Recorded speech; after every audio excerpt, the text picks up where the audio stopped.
My Greget Husband. Penulis, Dio Zheng. Selamat mendengar. Bab 49 Jurus 8 Pukulan. Tepat ketika Yogi Chen memikirkan cara untuk melarikan diri, dia melihat si botak mengangkat sekop di tanah dan berjalan menuju pohon lain yang berjarak belasan meter. Berani sekali kalian merusak kuburan di sini, perbuatan kalian melanggar hukum, cepat berhenti. Si botak belum dekat, dan ada suara di belakang pohon. Sial, aku kira ketahuan. Ada begitu banyak orang di sisi musuh, dan ada senjata, bahkan jika memang kuat, masih sulit untuk melawan orang-orang ini. Untungnya bukan aku yang ketahuan, tapi mengapa suara ini terdengar sangat akrab? Tepat ketika Yogi Chen bingung, sesosok pahlawan muncul dari balik pohon. Yogi Chen membeku. Wajahnya heroik dan di sepasang mata yang indah ada cahaya tanpa rasa takut. Siapa lagi kalau bukan Niayu? Sial, bagaimana mungkin dia? Dia tidak mungkin sendirian. Niayu menatap si botak di depannya, wajahnya marah. Ketika dia pulang kerja dari kantor polisi malam ini, dia melihat sekelompok orang memegang sekop palu di tangan mereka dan menyelinap ke Gunung Dong ini. Dia merasa agak aneh. Gunung ini adalah berani dinaiki orang saat siang hari, tapi tampaknya langit sudah mau gelap, tapi orang-orang ini masih naik ke gunung. Pasti ada sesuatu, karena itu dia mengikuti mereka sampai ke sini. Setelah bekerja, Niayu mengganti pakaian dan tidak membawa senjata. Ketika dia melihat kelompok itu melakukan ini, dia tidak bertindak gegabah, tetapi mencari peluang untuk memanggil rekan-rekannya untuk meminta dukungan. Tetapi, pesan itu belum dikirimkan, dan dia sudah ketahuan oleh si botak. Si botak juga tercengang ketika dia melihat wanita cantik di depannya, dan mata orang-orang di sekitarnya juga tertarik. Haha, aku tidak menyangka ada wanita cantik seperti ini di tempat seperti ini. Si botak tersadar kembali dan memandang Niayu dengan tatapan jahat. Wah, cantik sekali, seperti artis terkenal. Kalau aku bisa tidur dengannya, aku bahkan rela umurku dipotong 10 tahun. Mendengarkan perkataan kawan-kawan, wajah si botak bergoyang-goyang dengan senyum di wajahnya. Dia memandang Niayu, wanita cantik, apa kamu sudah dengar apa kata teman-temanku? Ayo, temani kami bersenang-senang. Niayu mengertakkan gigi dan memarahi, tolong jaga mulut kalian, dan aku beritahu pada kalian, aku kapten tim investigasi kriminal kota Sikuan. Cepat letakkan barang di tangan kalian, letakkan tangan kalian di kepala dan berjongkok.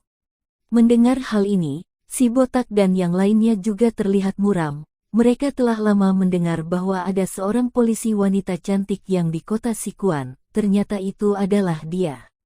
Ada sedikit rasa takut di mata si botak, tetapi tak lama kemudian rasa takut ini menghilang, dan dia menyeringai, kamu hanya sendirian, dan berani sesombong ini. Sambil berbicara, si botak memberi isyarat kepada orang-orang di belakang, pria parubaya dan yang lainnya mulai mengepungnya perlahan-lahan. Apa yang ingin kalian lakukan? Niayu berteriak dengan sikap siap bertarung. Si botak berkata, menyelesaikan semuanya. Begitu si botak selesai berkata, pria parubaya dan beberapa lainnya bergegas mendekat. Ekspresi Niayu serius, matanya bersinar dingin, dan dia tidak menunggu mereka semua mendekat, dia mulai bergerak. Berkelahi 1 lawan 1, dia percaya bahwa tidak ada yang menjadi lawannya, tetapi jika mereka langsung menyerbu, maka dia benar-benar dalam bahaya. Sebagai kapten tim investigasi kriminal, Niayu dengan cepat menganalisis rencana untuk memecahkan masalah. Aduh, harus dikatakan kalau keahliannya masih sangat hebat. Dalam lebih dari 20 detik, beberapa orang di sekitarnya dikalahkan olehnya. Namun, ada lebih dari belasan orang di gerombolan lain, dan dia hanya satu orang tidak peduli seberapa kuatnya dia. Segera, Niayu tidak berhati-hati dan berhasil diserang oleh si botak. Dia diikat erat dengan tali. Bagaimana kapten tim investigasi kriminal? Tetap saja kalah dariku, kan? Si botak tertawa bangga. Kamu tidak memandangku? Tunggu kami selesai menggali, aku akan menemanimu bermain. Jangan senang dulu, tidak ada dari kalian yang bisa melarikan diri. Si botak menyeka air liur dari wajahnya, dan ekspresi kejam muncul di wajahnya. Berani mengancamku, percaya atau tidak, setelah bermain denganmu, kami akan menguburmu di sini. Mendengarkan kata-katanya ini, tubuh Nia Yu langsung bergetar. Secara tak terduga, sebagai kapten tim investigasi kriminal, ia dihina oleh pencuri makam, yang membuatnya tidak bisa menahan lagi. Hehe, kalian benar-benar berani, benar-benar tidak takut mati. Pada saat ini, Yogi Chen tidak bisa bersembunyi lagi, karena jika dia tidak muncul, Nia Yu akan dalam bahaya. Nia Yu dan si botak beserta orang lainnya melihat ke arah suara itu dan melihat seorang pria muda berdiri di bawah pohon tidak jauh. Kamu, Nia Yu mengenali Yogi Chen. Setelah melihatnya, Nia Yu tidak hanya tidak terkejut, tetapi juga sangat tegang. Orang-orang ini sangat kejam. Lari, cepat lapor polisi. Kemudian Yogi Chen berdiri tak bergerak dan tidak bermaksud berlari sama sekali. Si botak menatap Yogi Chen dengan wajah muram, dan berkata dengan dingin, "Siapa kamu? Kenapa kamu di sini?" Begitu kata-katanya diajukan, pria paruh baya di samping berteriak pada Yogi Chen, "Sialan, kamu bukannya pengamat barang antik tadi?" Pengamat barang antik, semua orang tercengang. Pengamat barang antik apanya? Nia Yu hanya tahu orang yang berdiri tidak jauh di sana itu adalah menantu sampah keluarga Su. Cepat pergi. Nia Yu semakin gelisah, meneriaki Yogi Chen. Tepat ketika dia berteriak, si botak datang, mengambil pil dari sakunya, dan memasukkannya ke mulut Nia Yu. Dengan senyum jahat di wajahnya, "Kamu tutup mulutmu dan tunggu kami untuk menyelesaikan bocah ini, kita akan bermain bersama." Setelah Nia Yu dipaksa menelan pil itu, dia merasakan kakinya melemas. Apa yang kamu berikan padaku?" "Jangan khawatir, wanita cantik." Si botak tersenyum jahat, "Ini bukan racun, pil ini hanya akan membuat tubuhmu lemas saja." Nia Yu menegang dan panik. "Apa? Pil apa ini?" Mendengarnya saja sudah tahu kalau ini obat yang tidak biasa. Mengapa kamu mengikutiku? Apa aku ada masalah denganmu?" Pada saat ini, pria paruh baya itu melangkah maju dan bertanya kepada Yogi Chen dengan keras. "Aku membantu mendapatkan 800.000 RMB, kamu tidak ingin berterima kasih kepadaku itu tidak masalah, dan malah menanyaiku seperti ini." Yogi Chen pura-pura menghela napas dan berjalan ke arahnya langkah demi langkah. Kenyataannya, Yogi Chen tidak terlalu percaya diri, meskipun dia berlatih sangat baik, dia tidak yakin dia bisa melawan begitu banyak orang di si botak. Oleh karena itu, Yogi Chen hanya dapat menstabilkan pihak lain untuk sementara waktu dan membiarkan pihak lain melonggarkan kewaspadaan mereka terlebih dahulu. "Terima kasih."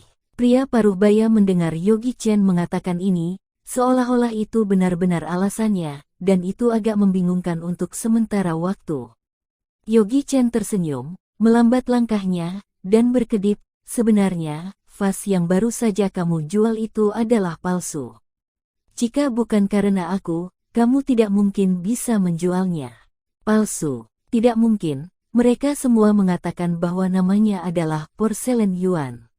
Ekspresi pria paruh baya itu tertegun.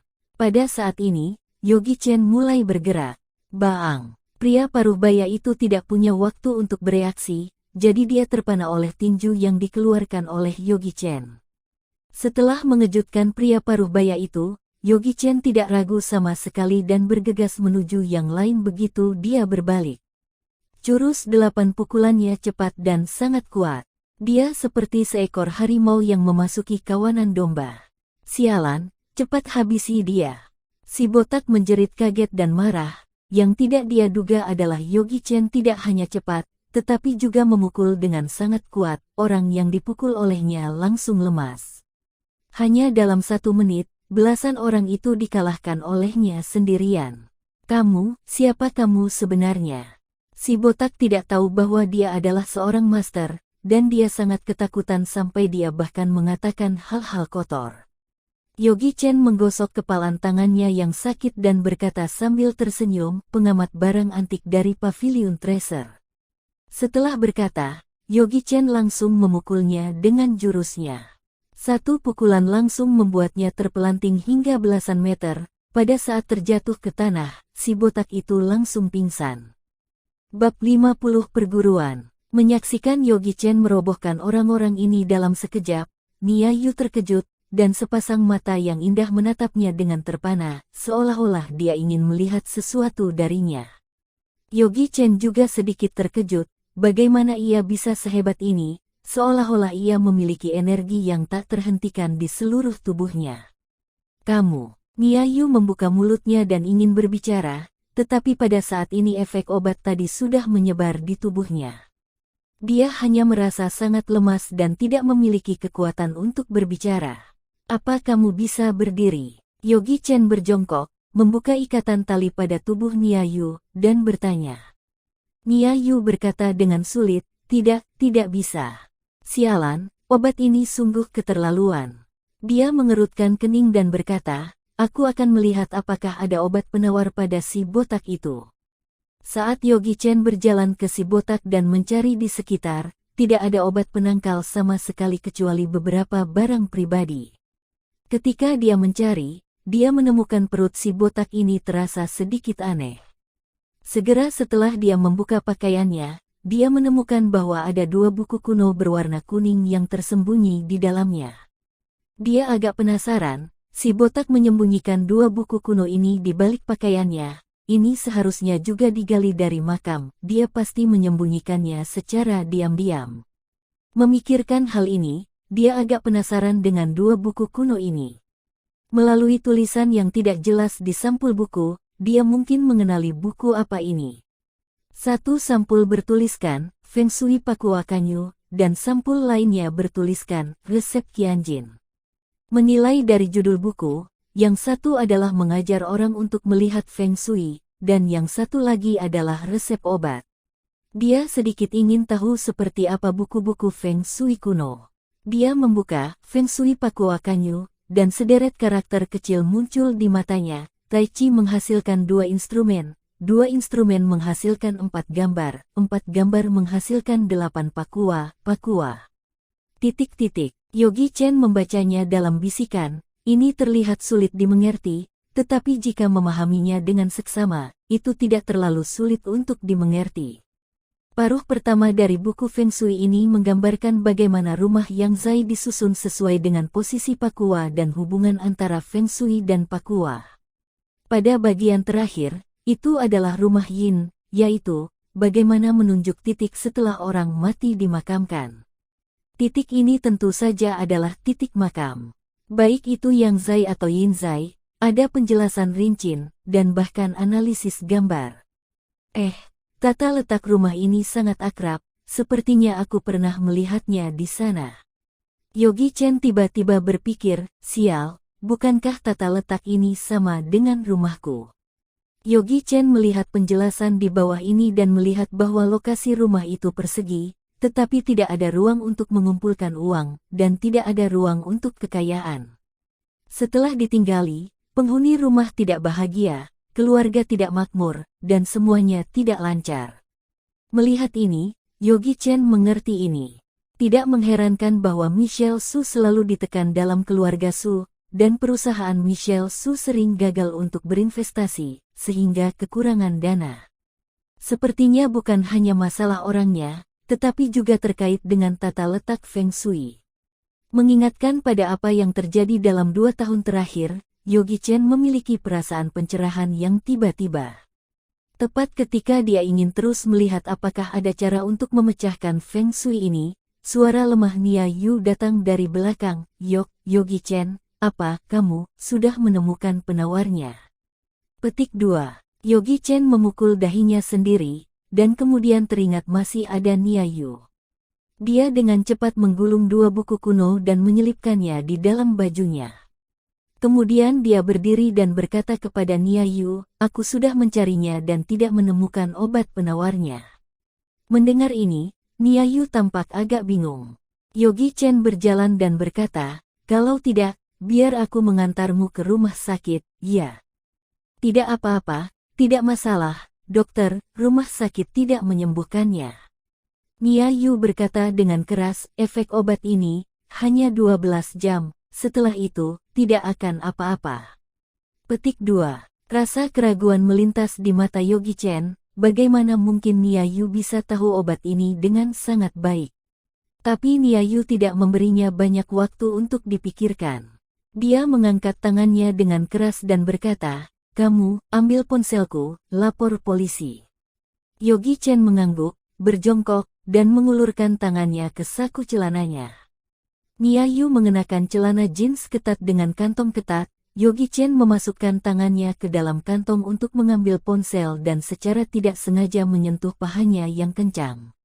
Rasanya halus, meskipun ada lapisan saku celana. Dia bisa merasakannya dengan jelas.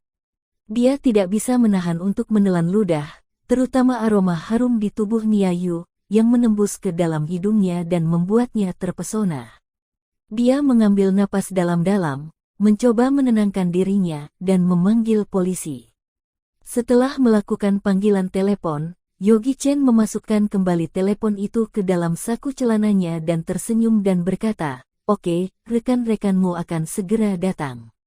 Niayu mengangguk dengan lembut dan segera menatap Yogi Chen dengan mata yang indah. "Kenapa kamu di sini?" Yogi Chen tersenyum sedikit dan menjelaskan, "Melihat beberapa dari mereka menyelinap ke atas gunung, aku jadi penasaran, tapi siapa sangka mereka ternyata menggali kuburan." Yogi Chen berkata dengan santai, dan Niayu tidak ragu. Jika dipikir-pikir, sebenarnya ada banyak celah dalam kata-kata Yogi Chen, tapi tubuh Niayu lemah dan kepalanya pusing, dan dia tidak bisa berkonsentrasi sama sekali, jadi dia bingung dengan Yogi Chen. Setelah menunggu 10 menit, terdengar sirine berbunyi di bawah gunung. Yogi Chen membersihkan tanah di tubuhnya dan berkata kepada Niayu, "Rekan-rekanmu sudah datang, aku akan pergi dulu." Tapi, dia baru berjalan 2 langkah dan di belakangnya terdengar suara tangisan lemah dari Niayu, "Kamu, jangan pergi dulu." Yogi Chen berbalik dan menatap Niayu dengan senyum masam, "Kamu tahu seluk-beluk masalah ini, apa kamu membutuhkan aku untuk kembali ke kantor polisi untuk membuat pernyataan?" "Chen, Yogi Chen." Niayu terisak, bisakah kamu mengantarku turun gunung dulu?" Yogi Chen tidak menanggapi dan bertanya dengan bingung, "Mengapa?" "Kamu, jangan tanya, aku mohon," kata Niayu dengan cemas. Dia adalah kapten dari tim investigasi kriminal kota Sichuan.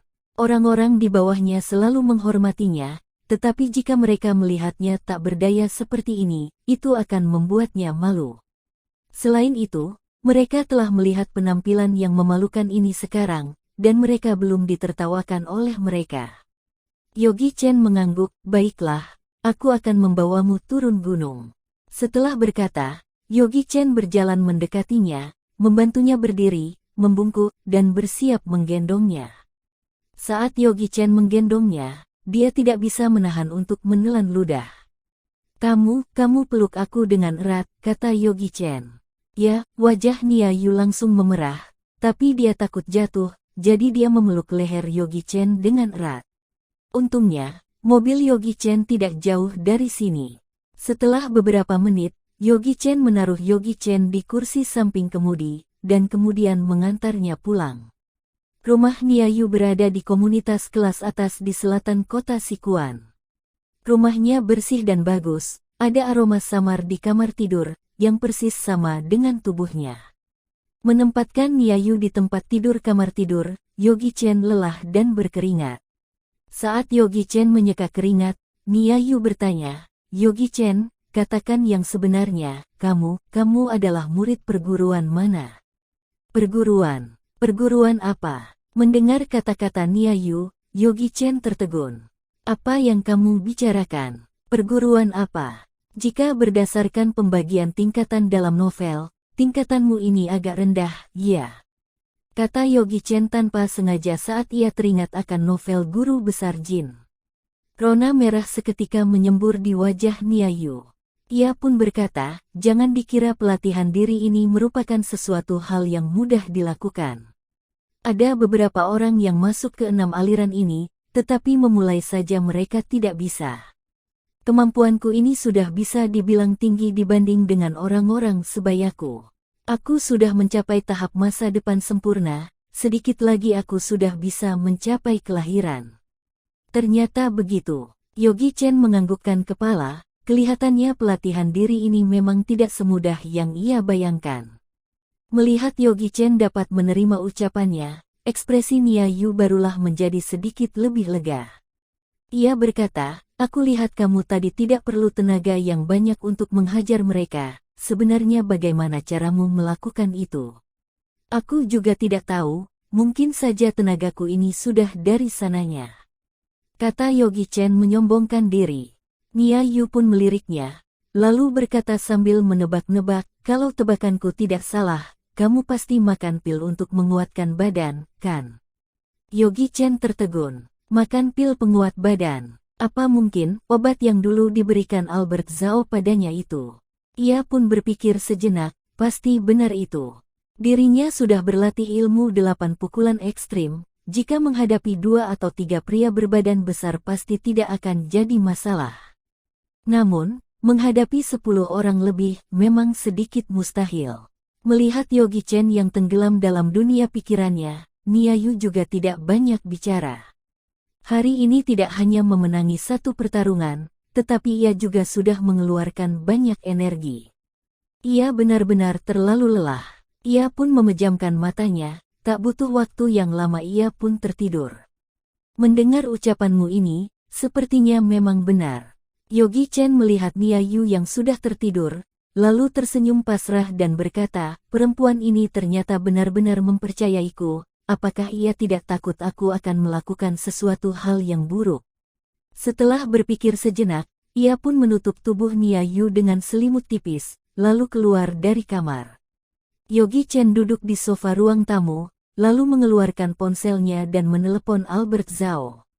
Tuan Muda Chen, apa perintah Anda? Yogi Chen bersandar di sofa sambil bertanya, apakah kamu masih ingat pil yang waktu itu kamu berikan padaku?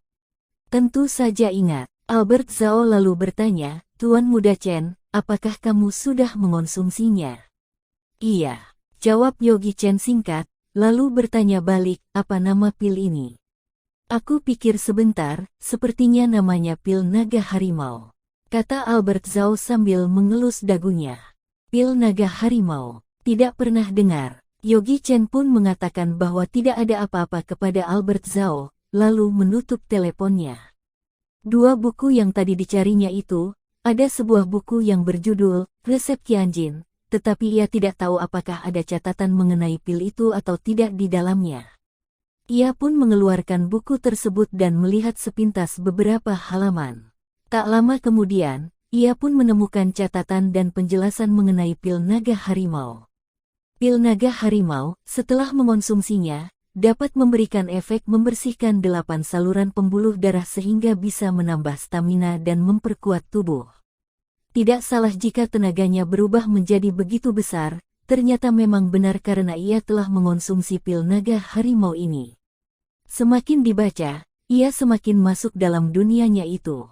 Di dalam buku resep Qianjin ini, selain mencatat tentang berbagai macam obat langka dan aneh, ada juga catatan mengenai bahan-bahan dan metode pembuatan jamu obat kuno dan penyulingannya. Misalnya, di buku ini ada catatan tentang sejenis salep ajaib, jika dioleskan untuk jangka waktu yang lama bisa membuat orang berubah menjadi kuat sekeras baja dan bertenaga. Ada pula sejenis pil turtleres, katanya setelah mengonsumsinya, orang akan mengalami hibernasi, bahkan tidak akan mati jika tidak makan dan minum selama sebulan. Jika berdasarkan pembagian tingkatan dalam novel, tingkatanmu ini agak rendah, ya. Kata Yogi Chen tanpa sengaja saat ia teringat akan novel Guru Besar Jin. Rona merah seketika menyembur di wajah Nia Yu. Ia pun berkata, jangan dikira pelatihan diri ini merupakan sesuatu hal yang mudah dilakukan. Ada beberapa orang yang masuk ke 6 aliran ini, tetapi memulai saja mereka tidak bisa.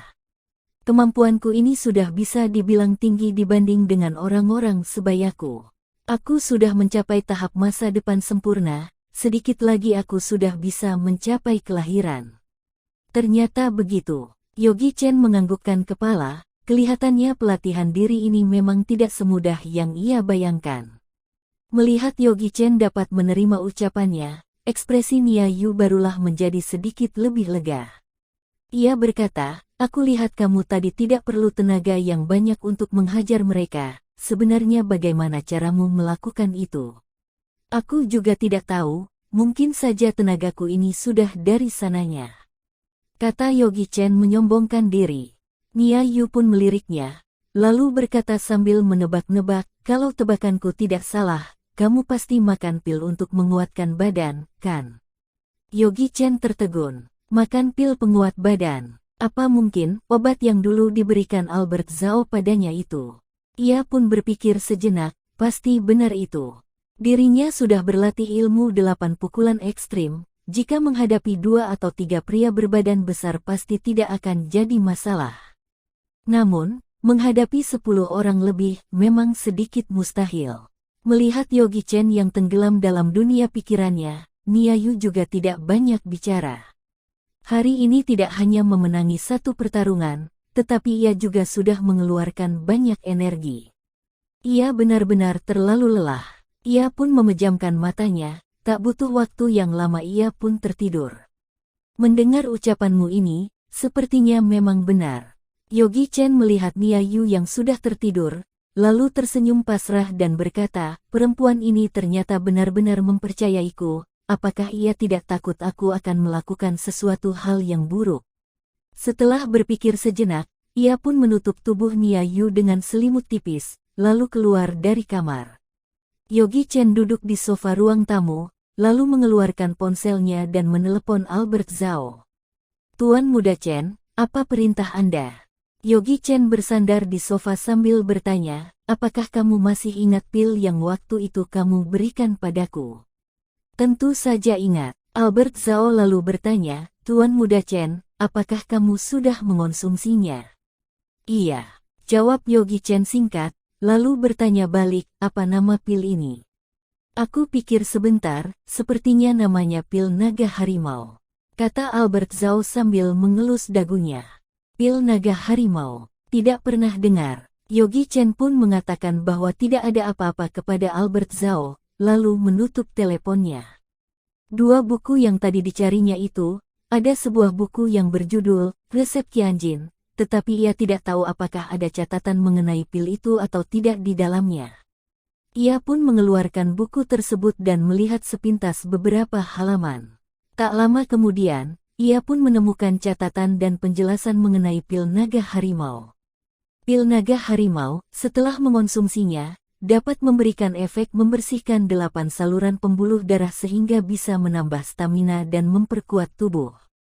Tidak salah jika tenaganya berubah menjadi begitu besar, ternyata memang benar karena ia telah mengonsumsi pil naga harimau ini.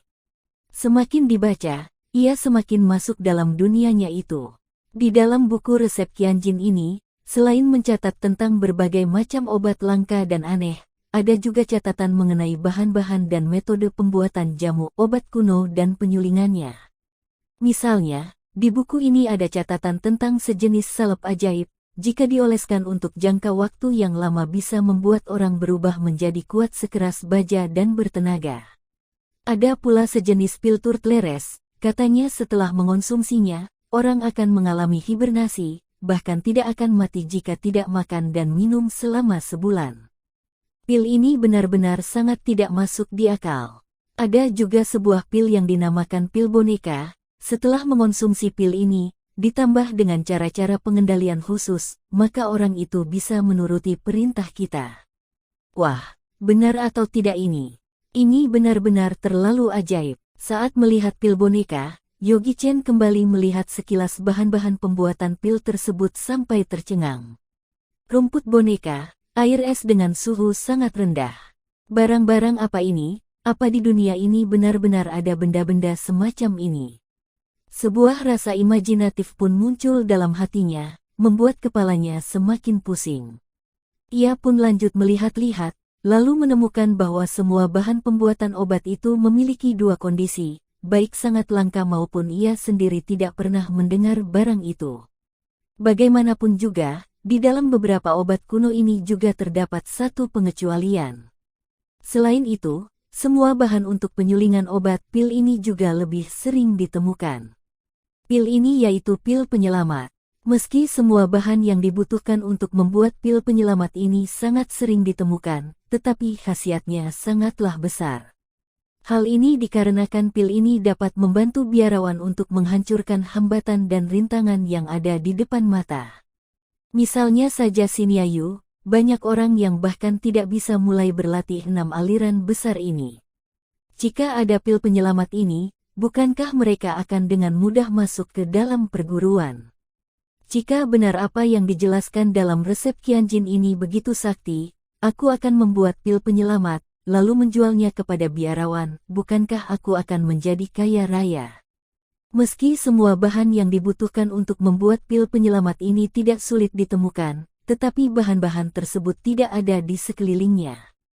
Ia pun melihat-lihat semua bahan yang diperlukan untuk penyulingan pil ini, bunga Dendrobium candidum, tanaman Lycopus lucidus, tanaman Angelica sinensis. Kelihatannya dirinya harus pergi ke toko farmasi barulah bisa menemukan bahan-bahan tersebut. Ia pun mengeluarkan ponselnya dan membuka navigasi GPS. Yang dijual toko obat pada umumnya adalah obat jadi yang sudah diracik, sedangkan yang dibutuhkan dirinya adalah bahan untuk obat herbal. Dengan cepat, ia melihat toko obat herbal di navigasi ponselnya. Ia melihat jarak dari tempatnya menuju ke toko obat tersebut yang hanya kurang dari 500 meter. Tak disangka, di dekat rumah Niayu ada sebuah toko obat. Bagus sekali. Ia pun mengambil kunci rumah Niayu, lalu bergegas pergi keluar. Episode ini sudah berakhir, nantikan episode berikutnya. Dan jangan lupa untuk like dan subscribe, agar channel ini bisa menjadi berkembang. Nantikan episode yang akan datang.